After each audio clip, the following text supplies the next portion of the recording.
Friends, Hindi GK today channel में आपका स्वागत है। आज हम उपस्थित हुए हैं अपने रीजनिंग की क्लास में और रीजनिंग की क्लास का चैप्टर चल रहा था हमारा वर्ड एनालॉजी। वर्ड एनालॉजी के दोनों पार्ट हमने कंप्लीट कर लिए थे, अच्छे से समझ लिए थे। फिर भी यदि कोई डाउट होता है तो आप बता सकते हैं। आज का हमारा अगला टॉपिक स्टार्ट करने से पहले कुछ बच्चों के क्वेश्चन थे वर्ड एनालॉजी के, पहले मैं वो सोल्व करवा देता हूं। एक क्वेश्चन था, धमकी ए सुरक्षा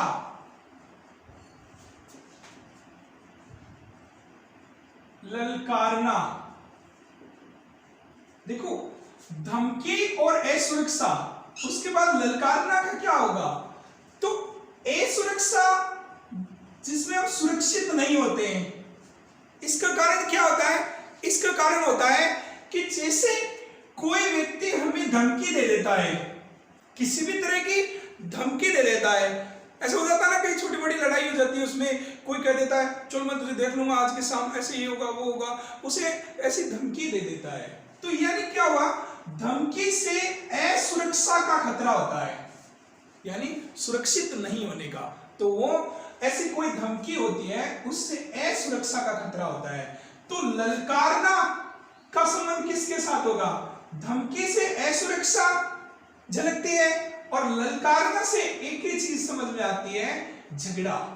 यानी कोई ललकारता है तो श्योर है झगड़ा होगा, लड़ाई होगी या फिर हाथापाई, कुछ भी हो सकता है। ऐसा सेंस यहां लग सकता है। जब कोई ललकारेगा तो श्योर है उसका बदला चुकाना पड़ेगा, तो ललकारेगा तो उसके बदले में लड़ाई झगड़ा होना तय है, इस तरह का। चलो एक और क्वेश्चन था बच्चे का, मुस्कुराना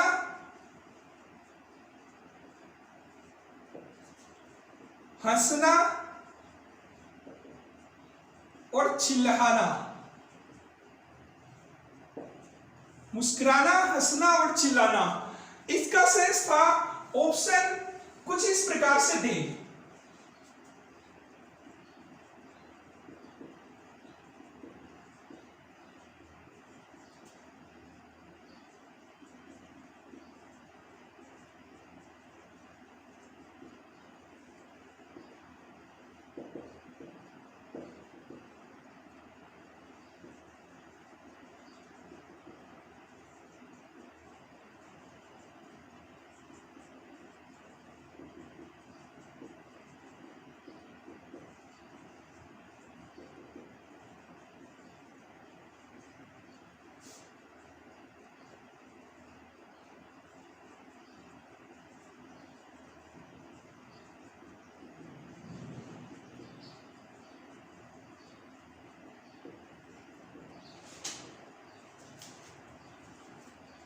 देखो, मुस्कुराना, हंसना और चिल्लाना। चिल्लाना मतलब देखो चीखना। यहां कोई मुस्कुरा रहा है हल्के से, यानी मुस्कुराना, इसमें बहुत कम। हंसना, जो प्रक्रिया मुस्कुराने में हुई वो थोड़ी सी, और उसी प्रक्रिया को थोड़ा और आगे बढ़ाया, थोड़ा ज्यादा कर दिया। थोड़ा मुस्कुराया, थोड़ा सा स्माइलिंग कम था तो मुस्कुराया, ज्यादा हो गया, हंसने लग गया। मुस्कुराने में कमी और थोड़ा हंसा तो थोड़ा और ज्यादा। चिल्लाया, ये स्थिति हंसना और चिल्लाना, यानी ये बहुत ज्यादा किस हो गई। लेकिन ये कैसे स्थिति हो गई? ये इसके विपरीत हुई है, पॉजिटिव नहीं हुई है, ये विपरीत हुई है। यानी चिल्ला रहा है तो ये क्या हुआ? एक हंस रहा है और एक चिल्ला रहा है, तो वो नेगेटिविटी आ रही है, मतलब उसमें डांट आ रही है। तो ये क्या हुआ? थोड़ा इससे विपरीत आएगा। तो मुस्कुराना, हंसना और चिल्लाना, इसके लिए जो आपका उत्तर होगा वो ये नहीं होगा। आपका उत्तर होगा स्पर्श करना, पकड़ना और छोड़ देना। जैसे आपने इस चीज को समझना, मुस्कुराना थोड़ा कम, आपने किसी चीज को टच किया, जैसे ये, इसे आपने टच किया, ये थोड़ा था पकड़ लिया, ये थोड़ा ज्यादा था, और इसको छोड़ दिया, ये क्या हो गया, ये विपरीत हो गया, यानी स्पर्श करना, पकड़ना और छोड़ना। तो इस क्वेश्चन के लिए आपका जवाब ये रहेगा। चलिए एनालॉजी का अगला पार्ट शुरू करते हैं। अगला पार्ट है आपका नंबर एनालॉजी। वर्ड एनालॉजी को हमने कंप्लीट किया था अच्छे से, किसी भी टाइप से किसी भी बच्चे को कोई समस्या नहीं है, और यदि है तो वो पूछ सकता है।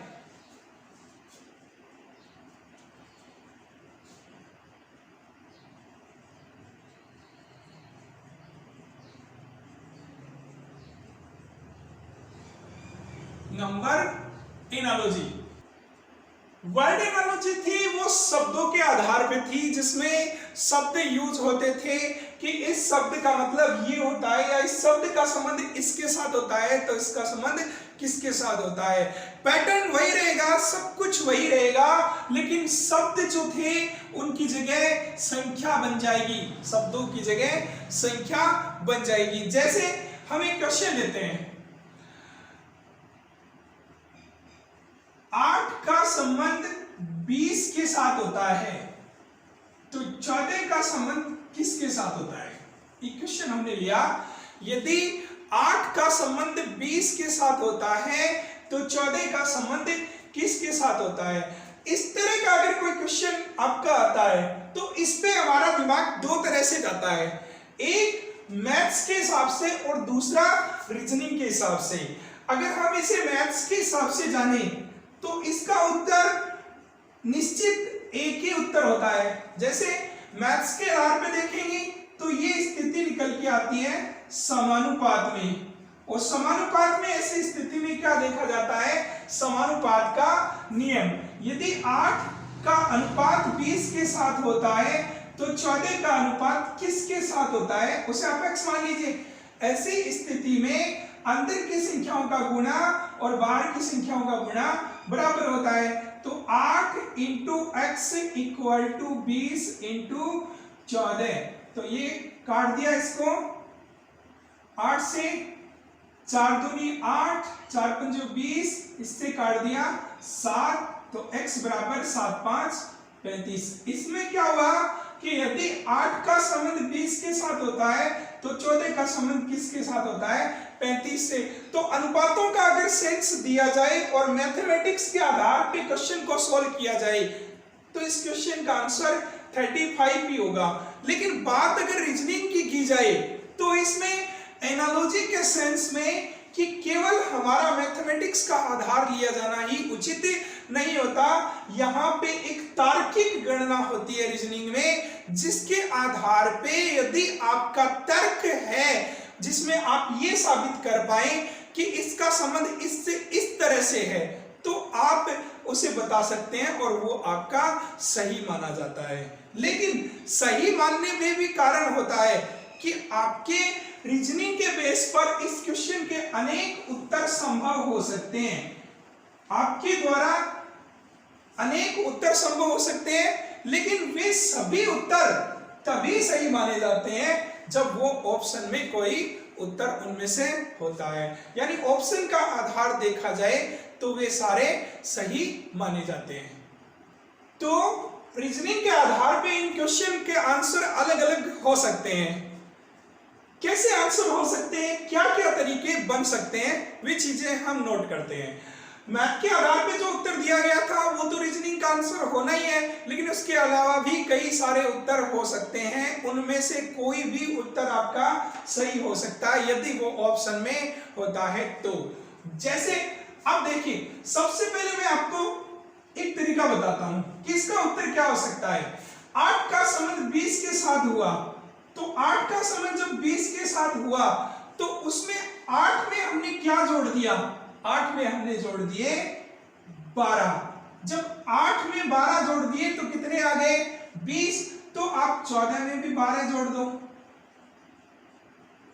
तो कितने आ जाएंगे, 26। तो ये क्वेश्चन का आंसर हो गया, गलत नहीं है, ये क्वेश्चन का आंसर हो गया। यदि 8 का संबंध 20 के साथ होता है तो 14 का संबंध 26 के साथ होता है। क्यों हुआ भाई 26 इसका आंसर, कारण है हमारे पास कि 8 में 12 जोड़ने पर 20 होते हैं, और 14 में 12 जोड़ने पर 26 होते हैं। बन गया लॉजिक, और लॉजिक बन गया आपका, सही हो गया। लेकिन अगर मान लीजिए 26 ऑप्शन में नहीं होते हैं, तो आपने 26 तो इसका आंसर निकाल लिया, लेकिन 26 यदि ऑप्शन में नहीं होते हैं तो फिर इसका 26 आंसर निकालने का हमारा कोई तर्क नहीं रहा। चलिए 26 जब ऑप्शन में नहीं है तो हम इसे किसी और तरीके से निकालते हैं। तो दूसरा टाइप, 8 का संबंध जब 20 के साथ हुआ तो 14 का संबंध किसके साथ होगा, इसका दूसरा तरीका देखिए। 8 को दुगुना करो, 8 दूनी 16 और उसमें जोड़ दो 4। 8 को दुगुना करिए और 4 जोड़ दीजिए, कितना आ गया, 8 दूनी 16 और 4 20। सेम कॉन्सेप्ट यहां अपना लीजिए, 14 को दुगुना करके उसमें 4 जोड़ दीजिए, 14 दूनी 28 और 4 कितने हो गए, 32। तो इस क्वेश्चन का आंसर हो जाएगा 32। लेकिन यदि 32 भी ऑप्शन में नहीं है तो हमें क्वेश्चन को किसी और आधार से निकालना पड़ेगा। तब हम क्वेश्चन को तीसरा आधार हमारा लेते हैं। 8 का संबंध 20 के साथ हुआ तो 14 का संबंध किसके साथ हुआ। अब आपने यहाँ पे 8 से 20 की तरफ गए तो एक कम वैल्यू लेते हुए निकाल लिया। अब ज्यादा वैल्यू ले लीजिए, 8 3 24 और उसमें से 4 घटा दीजिए। 8 को 3 से गुणा किया और 4 घटा दिया, 14 को 3 से गुणा किया और 4 घटा दिया, 14 3 45 और 4 घटा दीजिए, कितने हो गए, 38। तो इस क्वेश्चन का आंसर 38 भी हो सकता है, यानी 38 भी क्वेश्चन का आंसर बन सकता है। तो ये तरीका कहीं गलत नहीं है। यदि 38 आपके उत्तर में ऑप्शन में होता है तो वो 38 सही है। इनमें से कोई भी संख्या आपके उत्तर में होती है वो सही होती है। 8 का संबंध 20 के साथ होता है तो 14 का संबंध किसके साथ हुआ। 8 का 2.5 गुना होता है 20, 8 दूनी 16 और आधा कितना हो गया 20, और 14 का 2.5 गुना होता है 14 दूनी 28 और 7 कितने हो गए 35। तो इस क्वेश्चन का आंसर 35 भी हो सकता है। इस आधार पे क्वेश्चन के और भी कई आंसर बन सकते हैं, जरूरी नहीं है। देखिए 8 का 20 के साथ संबंध 14 का किसके साथ होता है। तो 8 से आप देखिए, 8 को आप 4 से गुणा करके देखिए, 5 से गुणा कर लीजिए, 6 से गुणा कर लीजिए, किसी भी संख्या से गुणा कर लीजिए और उससे सॉल्व करिए। जैसे 8 को 5 से गुणा किया, 8 पंजो 40 और उसमें से 20 घटा दिया, 8 पंजो 40, 20 घटा दिया, 20 आया। 14 पंजो 70 और उसमें से 20 घटा दीजिए तो 50 आ गया। यानी कहने के आपके आंसर अनेक हो सकते हैं, लेकिन उन आंसर में केवल वही आंसर आपका सही होता है जो ऑप्शन में होता है। तरीके अलग अलग हैं, तर्क हमारे हैं, हम कैसे भी निकाल के इनके आंसर बना सकते हैं। तो इस टाइप के तरीके आप यूज कर सकते हैं जब भी आप नंबर एनालॉजी को सॉल्व करते हैं। तो इसमें एक तरीका और देखिए,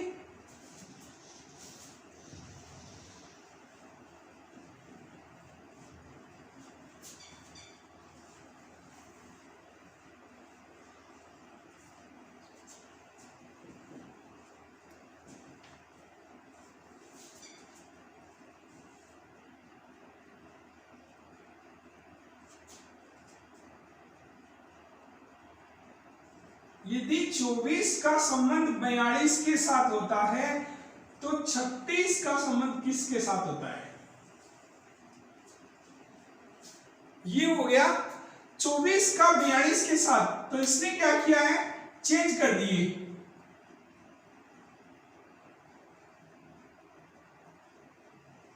उल्टा कर दिया, 2 4 का 4 2 कर दिया। तो ऐसा हो सकता है, रीजनिंग में ऐसा पॉसिबल है, और इस क्वेश्चन का आंसर 63 भी हो सकता है यदि ऑप्शन में होता है। तो इस टाइप से जो एनालॉजी के क्वेश्चन है वो सोल्व किए जाते हैं।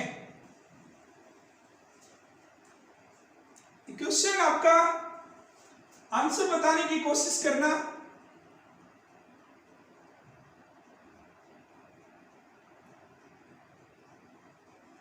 यदि 5 का संबंध 30 के साथ होता है तो 6 का संबंध किसके साथ होता है? 5 का संबंध 30 के साथ तो 6 का संबंध किसके साथ होता है? कई सारे उत्तर हो सकते हैं, अब पता नहीं ऑप्शन में कौन सा उत्तर हो। चलिए हम चेक करते हैं। सबसे पहले तो डायरेक्ट एक आंसर दिख रहा है हमें कि 5 को 6 से गुणा कर दिया,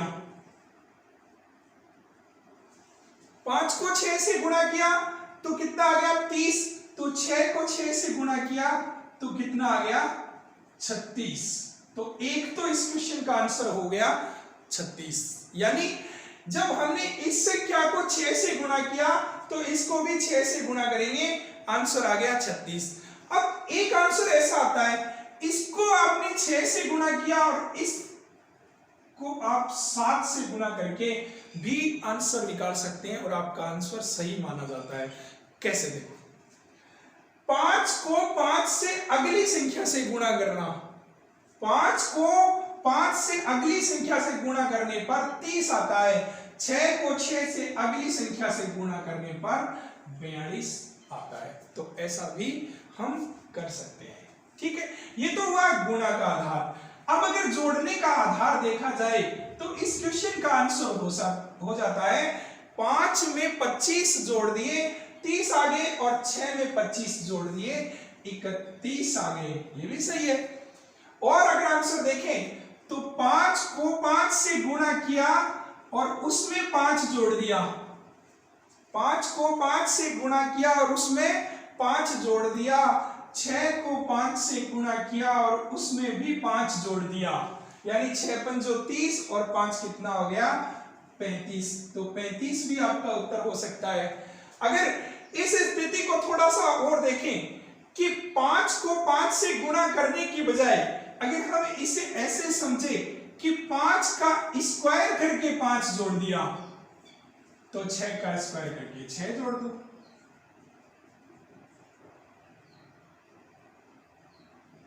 इसमें 42 हो गया। ठीक है,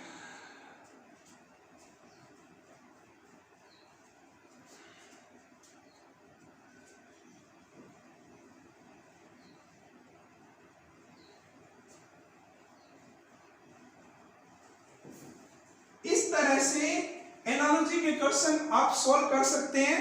बहुत ही सरल पार्ट है ये, इतना हेवी नहीं है। आप नॉर्मली आप इसे सीखेंगे तो आने लग जाएगा।